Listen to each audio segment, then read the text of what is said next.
24 மணி நேரம் ஒதுவோடு இருக்கிறது பெரிய பாக்கியம். சாலியங்கள் எழுதுவாங்க, ஒதுவோடு வாழ்ந்தால் கிடைக்கிற பல பலன்களில் முக்கியமான 1-2 சொல்கிறேன். ஒதுவோடு நீ இருக்கிற போது உன்னை சந்திக்கிற வர்றவங்க கூட உனக்கு முன்னால் அடிபணிஞ்சிருவாங்க. உன் எதிரி கூட உனக்கு முன்னால் அவருடைய வேகத்தை அல்லாஹ் காணாமல் ஆக்கிடும். நீ ஒதுவோடு இருந்தா எதிரியின் வேகம் தணிஞ்சிடும். ஒதுவோடு நீ இருக்கிற போதெல்லாம் உனக்கு வருகிற ரிசுக்கு பறக்கத்தான் அமைஞ்சது. ஒதுவோடு இருக்கிற போதெல்லாம் உன் துஆவுக்கு அங்கீகாரம். கடைசியா எழுதுவாங்க, ஒதுவோடு நீ வாழ்ந்தால் ஈமானோடு மௌத்தாகிறாய். மௌத்து ஈமானோடு. அல்லாஹ் எல்லாருக்கும் தௌஃபீக் செய்வானா.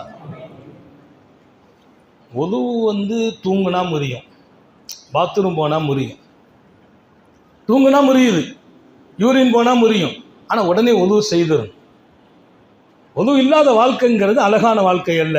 பெருமைங்கிறது அல்லாஹ்வுக்கு சொந்தம். நாங்கள் மக்களை பழக்கப்படுத்தி பண்படுத்தி பேசுறதுல ஒரு பெரிய விஷயம். கிட்டத்தட்ட 35 வருஷம் ஆச்சு. ஒது இல்லாத நேரம் எனக்கு கிடையாது. என் லைஃப்பில் ஒது இல்லாமல் நான் வாழ்ந்தது இல்லை. தூங்குனா ஒது முறியும்.